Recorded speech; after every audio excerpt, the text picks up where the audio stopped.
Bismillahirrahmanirrahim. Assalamualaikum warahmatullahi wabarakatuh.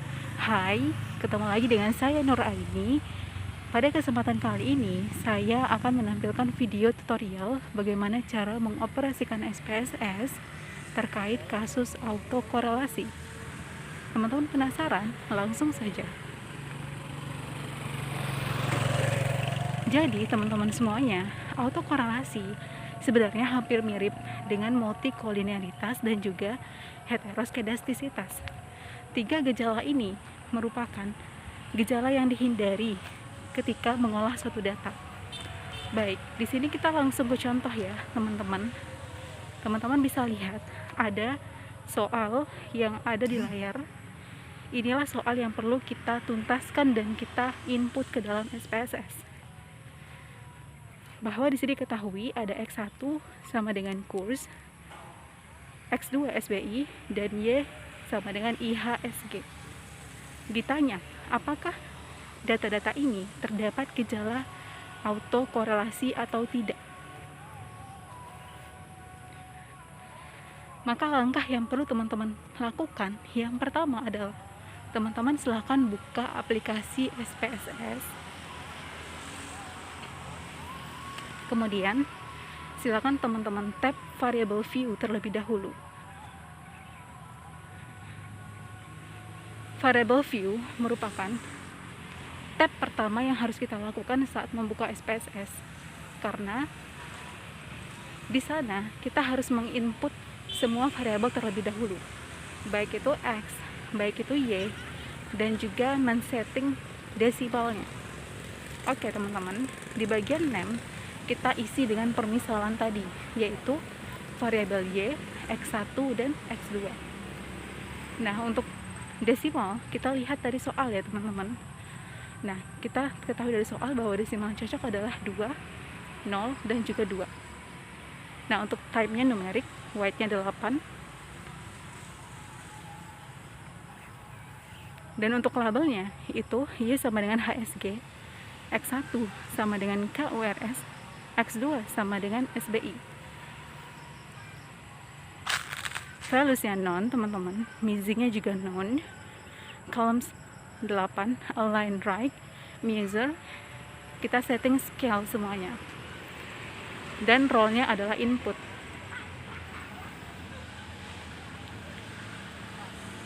Oke, teman-teman. Setelah kita setting di sini, kita klik data view untuk memasukkan semua data yang terdapat dalam soal. Jadi data yang kita masukkan ke dalam data view merupakan data yang diketahui di soal. Ya, betul banget. Nah, kalau sudah lengkap seperti ini, langkah selanjutnya adalah langsung operasikan, analyze. Kemudian kita klik regression, teman-teman. Langkahnya hampir sama dengan uji regresi. Kemudian klik linear. Setelah itu kita masukin yang variabel Y ke bagian dependent dan variabel X1 juga X2 ke bagian independent. Kita setting metodenya enter, klik statistik, centang estimate, model fit, dan juga Darben Watson. Setelah itu kita klik continue. Oke. Dan akan keluarlah hasilnya. Disinilah kita akan mengetahui apakah data kita ini terdapat gejala autokorelasi, tidak terdapat gejala autokorelasi, atau tidak mendapatkan kesimpulan yang sempurna, yang mana kita bisa peroleh dari ke-6 tabel tersebut. Sekian, terima kasih teman-teman. Kita next untuk video selanjutnya.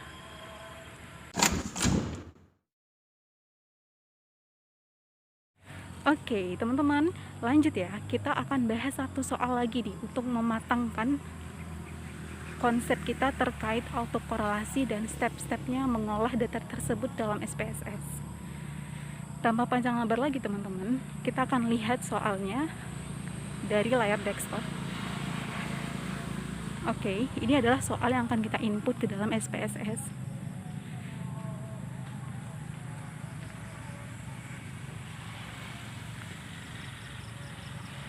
Nah, dari soal kita bisa tahu, oh ternyata data-data yang diketahui diantaranya adalah variabel Y, yaitu konsumsi ikan lele, variabel X1 pendapatannya, X2 harga lele, X3 harga nila, X4 harga ikan mas. Dan ini di bawahnya merupakan data-data dari tahun 1998 sampai seterusnya, yakni sampai tahun 2019. Ditanya, apakah pada data ini terdapat kasus autokorelasi? Atau justru tidak sama sekali? Langsung saja teman-teman, kita input semua data ke dalam variable view terlebih dahulu. Name-nya, type-nya, weight-nya, desimalnya 1. Labelnya juga kita masukin sesuai dengan yang diketahui dalam soal. Kemudian values-nya non, missing-nya non, kolomnya 8, align-nya right, measure scale teman-teman, dan role-nya input.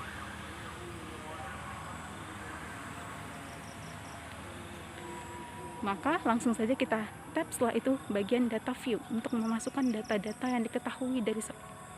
Nah, di sini sudah langsung terinput karena saya sudah mengkopasnya terlebih dahulu.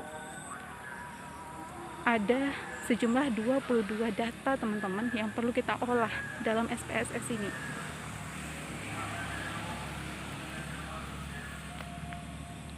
Langkahnya sama dengan contoh nomor 1 tadi, yakni klik analyze, regression, dan kemudian klik linear. Ya, kita ulangi lagi teman-teman, kita klik bagian analyze,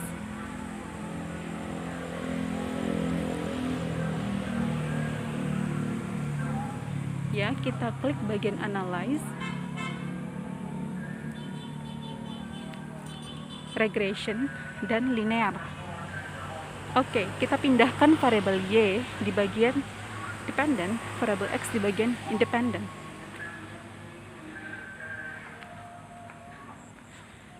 Setelah itu kita setting, stepnya adalah method, dan statistiknya centang sama, estimate, model evil, dan dari penulisan. Kita klik OK. Maka dari soal akan keluar data seperti ini teman-teman. Ada 6 tabel kurang lebih yang perlu kita perhatikan. Dari tabel ini kita akan tahu nih apakah terdapat gejala atau tidak. Sekian tutorial dari saya, terima kasih.